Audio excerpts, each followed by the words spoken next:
नमस्कार, मैं हूं शम्स ताहिर खान और आप देख रहे हैं वारदात। अमेरिका के 40 से ज्यादा शहरों में कर्फ्यू लगा है। शहर शहर आगजनी, तोड़फोड़ और लूटपाट मची है। जगह जगह लोग सड़कों पर निकल पड़े हैं। यहां तक कि गुस्साए लोगों की भीड़ अमेरिकी राष्ट्रपति के घर व्हाइट हाउस तक में घुसने की कोशिश कर रही है। खबर तो यहां तक है कि डोनाल्ड ट्रंप को व्हाइट हाउस के गुप्त बंकर में जाकर छुपना पड़ा। कुल मिलाकर अमेरिका जल रहा है और अमेरिका में उठे लोगों के गुस्से के इस शोले की वजह है एक अश्वेत शख्स, जिसे अमेरिकी पुलिस ने बड़ी बेरहमी से मार डाला।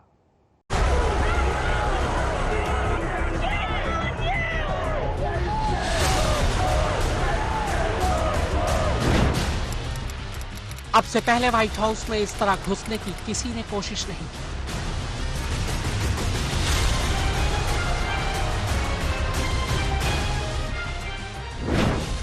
अब से पहले किसी राष्ट्रपति को व्हाइट हाउस के बंकर में घुसने की जरूरत नहीं पड़ी।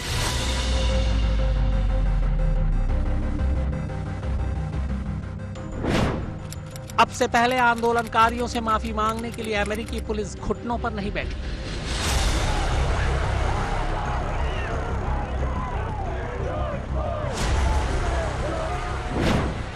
अब से पहले अमेरिका में सड़कों पर अपनों के लिए ही सेना उतारने का फैसला नहीं हुआ। And as their president, I will fight to keep them safe. I will fight to protect you.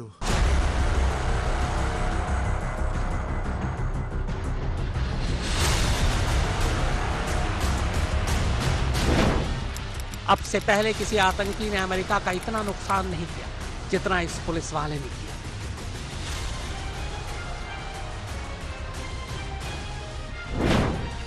अब से पहले अमेरिका में पुलिस ने कभी भी सरकार का आदेश मानने से यूं इनकार नहीं किया।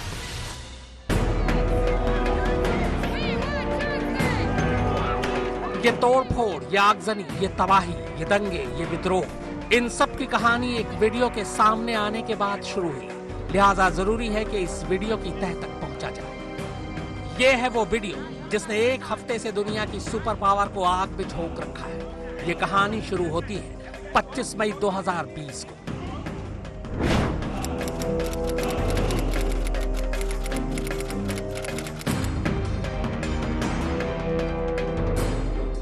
अमेरिकी और यूरोपीय देशों में अक्सर रात 8:30 बजे और उसके बाद भी उजाला रहता है।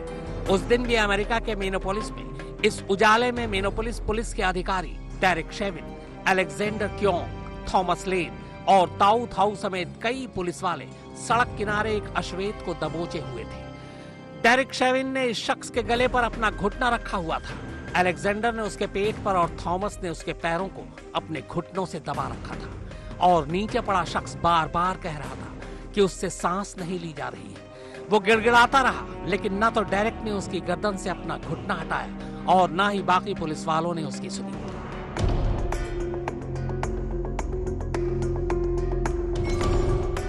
हालत यह हो गई कि इस शख्स के मुंह से खून निकलने लगा, मगर फिर भी पुलिस वालों ने उसे यूं ही दबोचे रखा और उसी हालत में इन पुलिस वालों ने एम्बुलेंस कॉल की, जिसका ऑडियो आप भी सुनिए और ये भी सुनिए कि इस ऑडियो में कैसे इस शख्स के कराहने की आवाज आ रही है।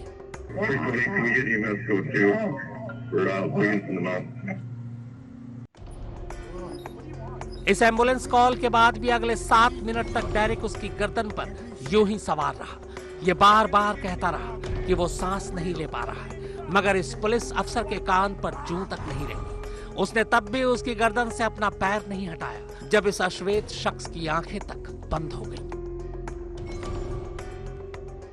इससे पहले कई लोगों ने भी इस पुलिस अफसर से ऐसा न करने को कहा, मगर उल्टा डेरिक ने उन लोगों को भी अपनी बंदूक दिखाकर डराना शुरू कर दिया। इन चारों पुलिस वालों ने उसके पूरे जिस्म को अपने घुटनों तले ऐसा दबोचा कि सांस लेने की गुंजाइश ही नहीं बची और वो उसी हालत में मर गया। लोग चिल्लाते रहे, वीडियो बनाते रहे, मगर ये पुलिस वाले बेखौफ होकर सरेआम एक शख्स की जान लेने पर आमादा थे। लोगों के गुस्से को देखते हुए डेरिक के बाकी साथी तो बाद में उसके ऊपर से हट गए और उसे भी हटने के लिए कहने लगे, मगर डेरिक ने इनकार कर दिया। पूरे 8 मिनट 46 सेकंड तक गर्दन को घुटने से दबाने की इस घटना के बाद मौका वारदात पर एम्बुलेंस पहुंचती है, मगर फिर भी डेरिक ने अपना घुटना इस शख्स की गर्दन से नहीं हटाया। जब एम्बुलेंस से स्ट्रेचर लाकर सड़क पर रखा गया, तब कहीं जाकर डेरिक ने इस शख्स की गर्दन से अपना घुटना हटाया। मगर तब तक इस शख्स की जान जा चुकी थी। अब तक लोगों की भीड़ भी जमा होनी शुरू हो चुकी थी, लिहाजा एम्बुलेंस को फौरन मौके से रवाना कर दिया गया। नजदीकी अस्पताल में पहुंचते ही बाद में उस शख्स को मुर्दा करार दे दिया गया।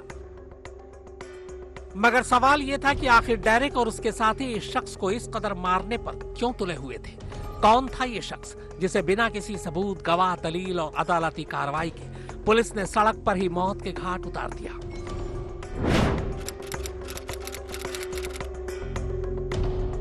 25 मई की शाम जॉर्ज सिगरेट खरीदने निकला था। नीले रंग की उसकी एसयूवी दूसरी तरफ पार्क थी।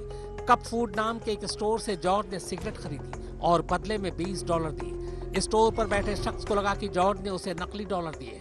बस यहीं से कहानी शुरू होती है। वो जॉर्ज से सिगरेट लौटाने को कहता है, मगर जॉर्ज डॉलर के असली होने की बात कहकर सिगरेट लौटाने से इनकार कर देता है। जॉर्ज अश्वेत था, जबकि स्टोर पर बैठा शख्स श्वेत। वो फौरन पुलिस को फोन कर देता है। फोन पर वो पुलिस वालों से कहता है कि एक शख्स न सिर्फ जाली डॉलर दे रहा है, बल्कि सिगरेट भी नहीं लौटा रहा है। इस कॉल के कुछ ही देर के बाद करीब 8:08 पर मिनेपोलिस पुलिस के ऑफिसर थॉमस लेन और अलेक्जेंडर क्यांग मौके पर पहुंचते हैं। जॉर्ज तब भी अपने 2 साथियों के साथ सड़क किनारे खड़ी अपनी गाड़ी में बैठा था। उनमें से एक पुलिस अफसर थॉमस लेन कार की तरफ बढ़ते हुए अपनी बंदूक निकाल लेता है और जॉर्ज को दोनों हाथ ऊपर करने को कहता है। इसके बाद पुलिस जॉर्ज को पुलिस वैन की तरफ खींच कर ले जाती है और जैसे ही दोनों पुलिस अफसर गाड़ी के पास पहुंचते हैं, वो जॉर्ज को नीचे गिरा देते हैं। तभी पुलिस की ये दूसरी गाड़ी नजर आती है। जॉर्ज लगातार पुलिस वालों से कह रहा था कि उसने कोई गुनाह नहीं किया है, मगर पुलिस कुछ भी सुनने को तैयार नहीं थी। और तभी तीसरी पुलिस वैन मौके पर पहुंचती है, जिससे डेरेक शेविन और ताऊ थाऊ नाम के 2 पुलिस अफसर उतरते हैं। जॉर्ज फ्लैट बाउंसर था। हालांकि कोविड-19 की वजह से फैली आर्थिक महामारी ने उसकी भी नौकरी ले ली थी।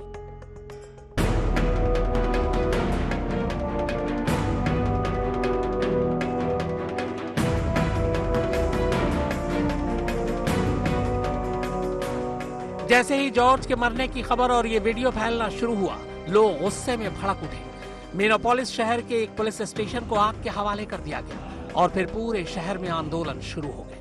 पहले मिनेपोलिस, फिर New York, Los Angeles, Chicago, Denver और फिनिक्स समेत कई दूसरे बड़े अमेरिकी शहर जल उठे।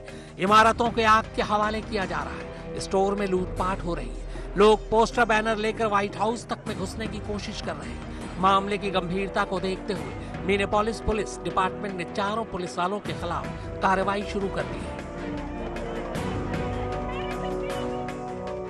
खासकर डेरेक शेविन, जिसने जॉर्ज की गर्दन पर चढ़कर उसकी सांसें रोक दी, उसके खिलाफ हत्या का मामला दर्ज कर उसे गिरफ्तार भी कर लिया गया है। मगर अब काफी देर हो चुकी है। अमेरिका भड़क उठा है, जल उठा है। सुप्रतीम बनर्जी और फारूक माब हैदर के साथ शम्स ताहिर खान, आज तक।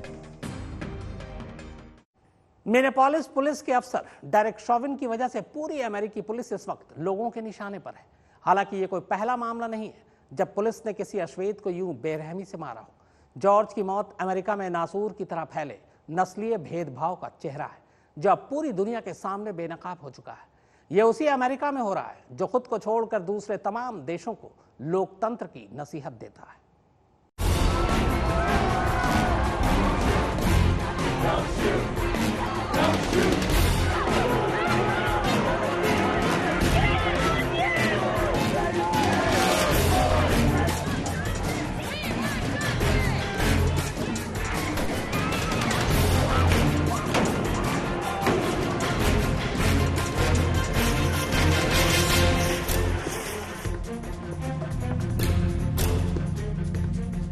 अमेरिका में अश्वेतों के खिलाफ दोहरा रवैया बहुत पुराना है। ये जख्म जब बढ़ते बढ़ते नासूर बन गया तो गुस्से की शक्ल में यूं फूटा।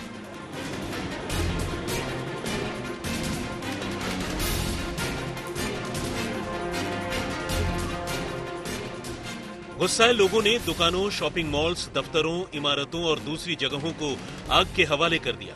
जब प्रदर्शनकारी व्हाइट हाउस की दहलीज तक आ पहुंचे तो अमेरिकी प्रशासन की हालत खराब हो गई।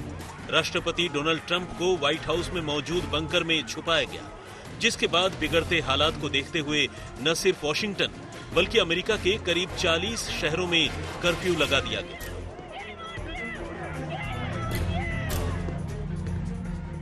अमेरिका में विद्रोह की ये तस्वीरें पूरी दुनिया में सोशल मीडिया के जरिए वायरल हैं।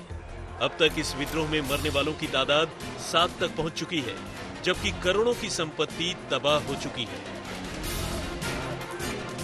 But we cannot allow the righteous cries and peaceful protesters to be drowned out by an angry mob. The biggest victims of the rioting are peace-loving citizens in our poorest communities. And as their president, I will fight to keep them safe. I will fight to protect you. I am your president of law and order and an ally of all peaceful protesters.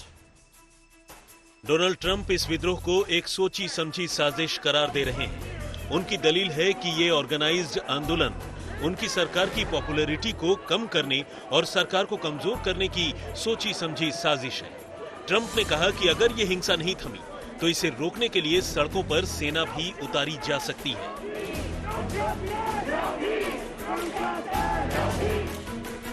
एक आंकड़े के मुताबिक 2013 से 2019 के बीच महज 6 साल में अमेरिकी पुलिस कार्रवाई में 7,666 अश्वेत मारे गए हैं।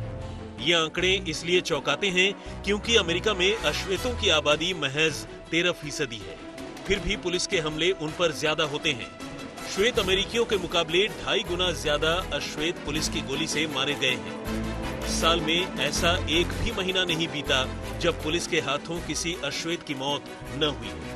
दिसंबर 2019 में तो एक ही दिन में 9 से ज्यादा अश्वेत नागरिकों की मौत हुई।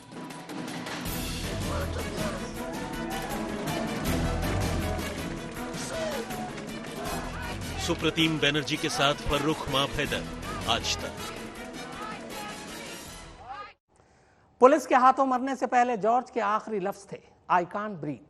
मरने से पहले के आखिरी 5 मिनटों में जॉर्ज ने 6 बार इसी लाइन को दोहराया, आई कांट ब्रीथ, यानी मैं सांस नहीं ले पा रहा। मगर वहां मौजूद किसी भी पुलिस अधिकारी को उस पर रहम नहीं आया और अब जॉर्ज के आखिरी शब्द आई कांट ब्रीथ अमेरिकी आंदोलन का नारा बन गए।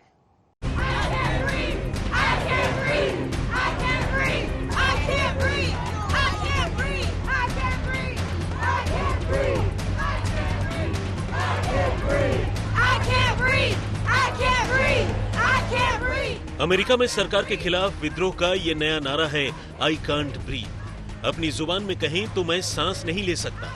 पूरे अमेरिका में जहां जहां प्रदर्शन हो रहे हैं वहां ज्यादातर लोग आई कांट ब्रीथ का पोस्टर लेकर सड़कों पर हैं। सिर्फ अश्वेत ही नहीं बल्कि उनके लिए बराबरी के बर्ताव की मांग करने वाले श्वेत अमेरिकी भी। I can't breathe. I can't breathe. I can't breathe. I can't. इस आई कांट ब्रीथ के कई मायने हैं। पहली बात तो ये कि ये जॉर्ज फ्लॉयड की मौत से पहले उसके आखिरी लफ्ज थे। दूसरा मतलब ये कि इस पोस्टर के जरिए वहां के अल्पसंख्यक सरकार को ये बताना चाहते हैं कि उनकी नीतियों की वजह से वो खुलकर सांस नहीं ले पा रहे हैं और श्वेत अमेरिकियों की तरह बेफिक्री से जी नहीं सकते हैं। हालांकि पुलिसिया अत्याचार अमेरिका में बिल्कुल भी नया नहीं है। अक्सर अश्वेतों के खिलाफ ऐसे मामले सामने आते रहते हैं, मगर इन लोगों के दिलों में पल रहे ज्वालामुखी को इस वीडियो ने विस्फोट करके बाहर निकाल दिया है। अमेरिका में ये दंगे ऐसे वक्त में हैं जब कोरोना ने वहां पहले से ही कहर मचा रखा है।